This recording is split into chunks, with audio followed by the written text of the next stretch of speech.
দর্শক, আমরা আছি রাজধানীর গুলিস্তানে।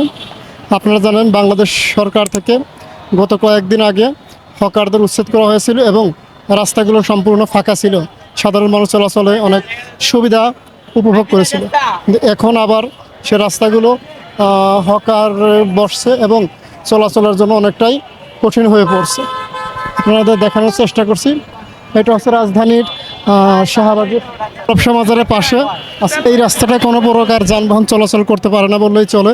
শুধুমাত্র একটা দুটো রিক্সা এবং মোটরসাইকেল ছাড়া এই রাস্তা দিয়ে কোনো কিছু চলতে পারে না। এখানে রাস্তাটার কয়েকটা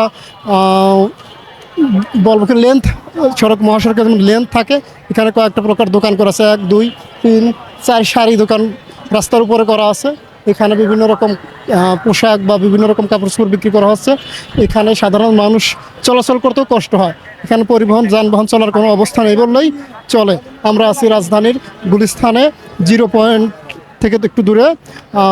একদিকে আছে হল মার্কেট, আরেক দিকে আছে পাপু শুজ বা রাজধানী হোটেল অ্যান্ড রেস্টুরেন্টস। ওই সামনে আমরা দেখতে পাচ্ছি যে এখানে হচ্ছে গেন পাতাল মার্কেট। গুলিস্তানের যে পাতাল মার্কেট, এখানে আপনাদের যুক্ত করার চেষ্টা করছি।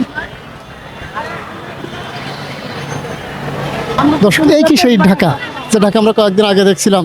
সম্পূর্ণ ফুটপাত ফাঁকা ছিল, সাধারণ মানুষ অনেক রিল্যাক্স নিয়ে অনেক স্বাভাবিকভাবে চলাচল করছিল। এখন আবার সেই পূর্বের মতো যানজট তৈরি হয়েছে, যার জন্য মানুষের চলাফেরার জন্য অনেকটাই জটিল পরিস্থিতি তৈরি করছে। রাজধানীর গুলিস্তান থেকে আপনাদের দেখানোর চেষ্টা করছি যে এই রাস্তাটা পুরাটাই বিভিন্ন প্রকার দোকানে অস্থির। এখানে সাধারণ মানুষের চলাফেরার তেমন একটা জায়গা নেই বললেই চলে। রাস্তার উপর কয়েক সারি দোকান দেওয়া হয়েছে, 3 থেকে 4 সারি দোকান। এখানে কোনো যানবাহন, বড় কোনো যানবাহন চলতে পারে না। শুধু এক পাশ দিয়ে কিছু রিক্সা বা মোটরসাইকেল চলছে, আপনারা দেখতে পাচ্ছেন। তারপরেও সাধারণ মানুষের চলাফেরার তেমন একটা জায়গা নেই। শুধুমাত্র কিছু অল্প একটু জায়গা ফাঁকা আছে, এখান থেকে কিছু মানুষ চলাচল করে। তাও হয়তো অনেকেই বিভিন্ন প্রকার যানবাহন বা দোকানের সাথে ধাক্কা লাগছে। আমরা এখন আছি হল মার্কেটের পূর্ব পাশে। এখানে আপনারা দেখতে পাচ্ছেন রাস্তার 4/3 ফুটপাত এবং রাস্তার 4/3 বিভিন্ন প্রকার দোকান, বিভিন্ন যানবাহন ঠেকানো আছে।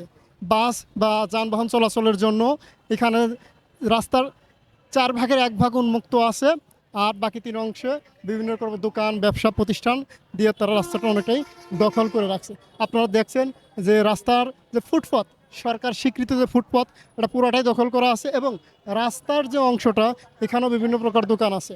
অর্থাৎ রাস্তার 75% অংশ বিভিন্ন প্রকার দোকান বা বিভিন্ন কারণে এখানে দখল করে রাখা হয়েছে। কিভাবে ঢাকার ফুটপাত এবং রাস্তাগুলো পুনরায় আবার দখল করা হয়েছে? অসাধু ব্যবসায়ীরা দখলের মাধ্যমে মানুষের চলাচলের বিঘ্ন ঘটাচ্ছে।